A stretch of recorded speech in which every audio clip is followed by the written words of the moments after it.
Hello guys, स्वागत है आप सभी का आपके अपने चैनल जिज्ञासा एजुकेशन में। Master of arts in psychology की क्लासेस में आज हम MPC 006 स्टैटिस्टिक्स इन साइकोलॉजी का block number 1 introduction of statistics का unit number 1 parametric and non parametric statistics की नेक्स्ट वीडियो लेकर आप सबके सामने हैं।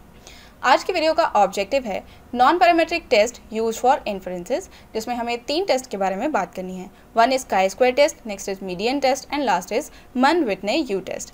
Next objective of this video is some important non parametric test for related samples. Means कि हम यहाँ पर नॉन पैरामेट्रिक टेस्ट के बारे में ही जानेंगे, लेकिन सिचुएशंस 2 हैं। One is independent samples and next is dependent sample.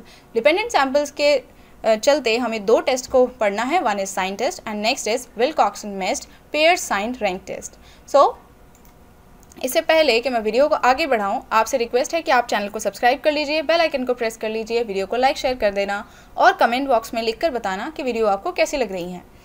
इससे पहले कि हम टॉपिक को पढ़ें तो हम ये जान लेते हैं कि कुछ इंपॉर्टेंट क्वेश्चन हैं जो इस टॉपिक से पूछे जाते हैं। One is describe the most frequently used non parametric test for drawing statistical inferences in case of unrelated और इंडिपेंडेंट सैम्पल्स। मीन्स कि उन नॉन पैरामेट्रिक टेस्ट के बारे में बताइए जो कि फ्रीक्वेंटली यूज़ किए जाते हैं स्टैटिस्टिकल इन्फरेंसेस को ड्रॉ करने के लिए इन केस ऑफ अनरिलेटेड और इंडिपेंडेंट सैम्पल्स। यही क्वेश्चन दूसरे तरीके से भी पूछा जाता है। Discuss the various non parametric test which are used in the case of dependent samples. Means कि नॉन पैरामेट्रिक टेस्ट को बताइए जो कि इंडिपेंडेंट सैम्पल के केसेस में यूज़ किए जाएंगे। इसी के साथ साथ एक क्वेश्चन है जो हमारे नेक्स्ट ऑब्जेक्टिव से मैच करता है, वो है discuss the various non parametric test which are used in the case of dependent samples. Means कि उन नॉन पैरामेट्रिक टेस्ट के बारे में एक्सप्लेन करिए जो कि डिपेंडेंट सैम्पल्स के केसेस में यूज़ किए जाते हैं। चलिए पहले ऑब्जेक्टिव की ओर बढ़ते हैं। One is non parametric test use for inferences. The most frequently used non parametric test for drawing statistical inferences in the case of unrelated or independent samples are one is chi-square test, next is median test and Mann-Whitney U test। सबसे ज़्यादा non parametric test के रूप में statistical inferences को बनाने के लिए use किया गया टेस्ट होता है इंडिपेंडेंट सैम्पल्स के मामले में, वो है chi-square test, median test and Mann-Whitney U test. So let's begin with chi-square test. A chi-square test is a test that measures how expectations compare to actual observe data. Means कि chi-square test जो है वो ये major करता है कि किस तरीके से एक्सपेक्टेशन बदल जाती हैं एक्चुअल डेटा से। The data used in calculating a chi-square statistics must be random.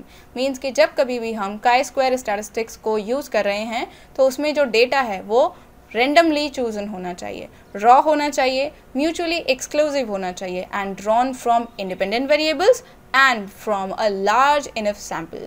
Means कि वो इंडिपेंडेंट वेरिएबल से ड्रॉन होना चाहिए और लार्ज इनफ सैम्पल से ड्रॉन होना चाहिए। For example the result of tossing a coin 100 times meet these criteria. Means कि एक कॉइन को 100 टाइम्स टॉस करने पर वो सभी क्राइटेरिया पूरे हो जाएंगे जो कि chi-square टेस्ट के लिए ज़रूरी होते हैं। chi-square tests are often used in hypothesis testing। Means कि chi-square टेस्ट को hypothesis testing के लिए भी यूज़ किया जाता है।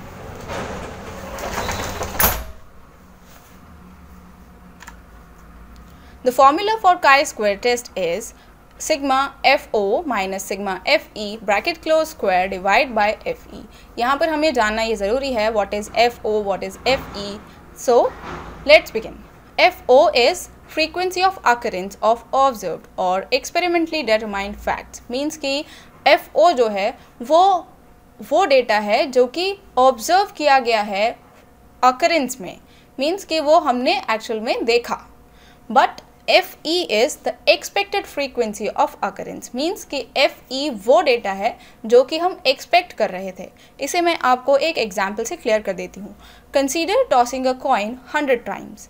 The expected result of tossing a fair coin 100 times is that heads will come up 50 times and tails will come up 50 times।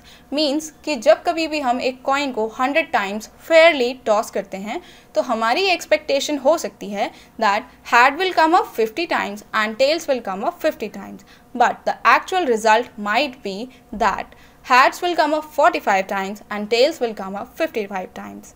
Means कि actual result हो सकता है कि हेड 45 टाइम्स आए और टेल 55 टाइम्स आए।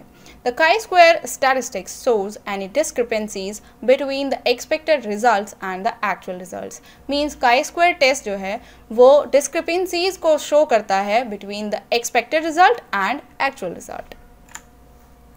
अब बात करते हैं मीडियन टेस्ट के बारे में. The median test is used for testing whether two independent samples differ in central tendencies. Means कि मीडियन टेस्ट को तब यूज़ किया जाता है जब दो इंडिपेंडेंट सैम्पल्स को ये चेक करना हो कि क्या वो सेंट्रल टेंडेंसीज में एक दूसरे से डिफरेंट हैं. It gives information as to whether it is likely that two independent samples have been drawn from population with the same median.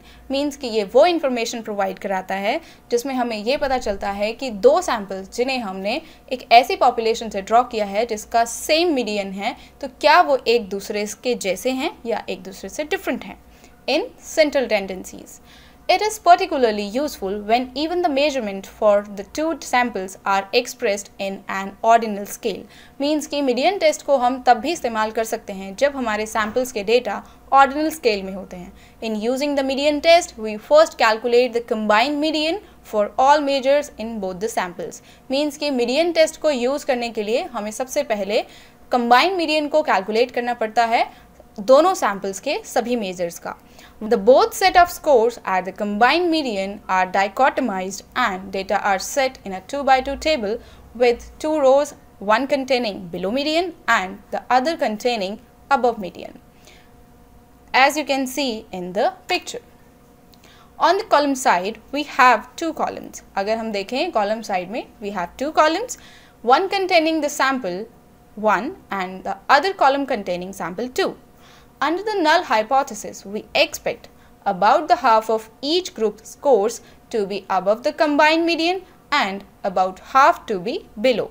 Means null hypothesis हमेशा ये expect करता है कि एक sample का जो data है उसका आधा जो group होगा वो measure करेगा above median and आधा जो data होगा वो below median होगा. We would expect frequencies A and C to be about equal. Means कि हम ये expect कर सकते हैं कि A and C जो frequencies हैं may be possible वो equal होंगी and frequencies B and D to be equal, as you can see in the picture in this. In order to test this null hypothesis, we calculate x square using the following formula. Means x square is equals to n multiplied by AD minus BC minus n divided by 2 whole square 2. Divided by a plus b bracket close, c plus d bracket close, a plus c bracket close and b plus d bracket close.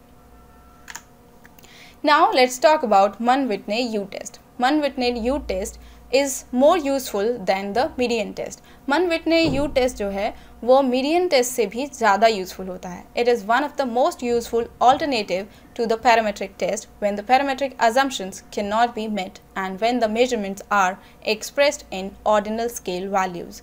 Means कि Mann-Whitney जो test है वो actually parametric test का भी एक अच्छा alternative हो सकता है जब parametric assumptions meet नहीं कर रही हो और या फिर जो हमारा सैम्पल्स का डेटा है उसे ऑर्डिनल स्केल वैल्यूज़ में एक्सप्रेस किया गया हो.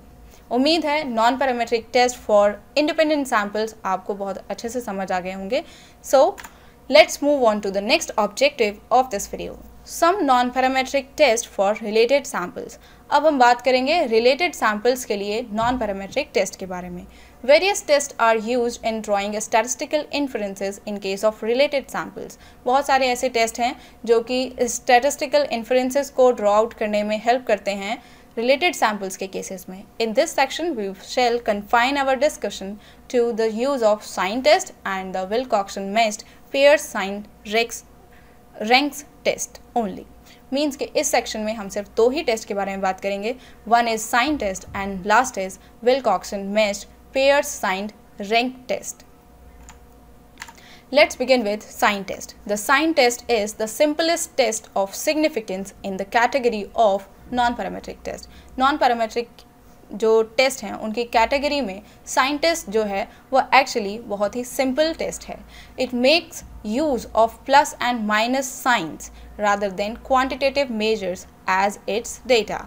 मीन्स कि जो साइन टेस्ट है वो प्लस माइनस जो साइन होते हैं उनका यूज़ करता है रादर देन कि क्वांटिटेटिव मेजर्स जैसे कि इसका डेटा दिखाई देता है।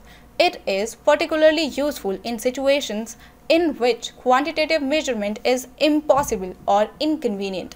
मीन्स कि ये जो साइन टेस्ट है हम तब भी यूज़ कर सकते हैं जब हमारा जो क्वांटिटेटिव मेजरमेंट है उसको मेजर करना इम्पॉसिबल हो और इनकन्वीनियंट हो। But on the basis of superior or inferior performance, it is possible to rank with respect to each other। Means लेकिन ऐसी situation ज़रूर possible है कि उस डेटा को superior और inferior performance के basis पर rank किया जा सके। The two members of each pairs, और उस pair में दोनों members को superior और inferior की तरह rank किया जा सकता है। The sign test is used either in the case of single sample from which observations are obtained under two experimental conditions। Means कि sign test को हम उस केस में भी यूज़ कर सकते हैं जब हमारे पास सिंगल सैम्पल है। बस शर्त सिर्फ इतनी है कि उस सैम्पल का जो ऑब्जर्वेशन है, ऑब्जर्वेटेड डेटा है, उसको टू डिफरेंट एक्सपेरिमेंटल कंडीशन में ऑब्जर्व किया जाए। The researcher wants to establish that the two conditions are different. और ऐसी स्थिति में रिसर्चर हमेशा ये चाहेंगे कि जो डेटा है वो दोनों डिफरेंट कंडीशंस में ऑब्जर्व किया जाना चाहिए। The use of this test does not make any assumption about the form of distribution of differences. ऐसी स्थिति में ये जो टेस्ट है वो ऐसी कोई अजम्पशन नहीं बनाता है जिसमें कि हमें इस बात का टेंशन हो कि जो डिफरेंसेस का डिस्ट्रीब्यूशन है वो किस फॉर्म में है। The only assumption underlying this test is that the variable under investigation has a continuous distribution। सिर्फ एक ही assumption है जो इस टेस्ट को यूज़ करते हुए हमें ध्यान रखनी पड़ती है, वो है कि वो सभी वेरिएबल्स जिनका हम इन्वेस्टिगेशन कर रहे हैं वो continuously distributed होनी चाहिए। अब बात करते हैं Wilcoxon matched pairs sign ranks test के बारे में। The Wilcoxon matched pairs sign rank test is more powerful than the sign test. Means कि Wilcoxon matched pair sign rank test जो है वो साइन टेस्ट से ज़्यादा पावरफुल है because it test not only direction but also the magnitude of differences within the pairs of matched groups. Means कि ये related groups में जो डिफरेंसेज होते हैं उसके मैग्नीट्यूड को भी फाइंड आउट कर सकता है और उसके डायरेक्शन को भी फाइंड आउट कर सकता है। This test, like the sign test, deals with dependent groups made up of the meshed pair of individuals and is not applicable to independent groups। Means कि ये जो टेस्ट है वो साइन टेस्ट की तरह डिपेंडेंट ग्रुप्स पर ही काम करता है, ना कि इंडिपेंडेंट ग्रुप्स पर। The null hypothesis would assume that the direction and magnitude of pair difference would be about the same। null hypothesis का ये assumption है कि डायरेक्शन और मैग्नीट्यूड जो पेयर्स के डिफरेंसेस का है वो मे बी पॉसिबल सेम होगा। सभी टेस्ट बहुत अच्छे से क्लियर हो गए होंगे और आपने चैनल को सब्सक्राइब कर लिया होगा, वीडियो को लाइक शेयर कर दिया होगा, बेल आइकन दबाना बिल्कुल नहीं भूले होंगे। हमें कमेंट करके बताइए कि आपको ये वीडियो कैसा लगा और बहुत बहुत थैंक यू कि आपने इस वीडियो को पूरा देखा। मिलते हैं नेक्स्ट वीडियो में, तब तक के लिए बाय बाय।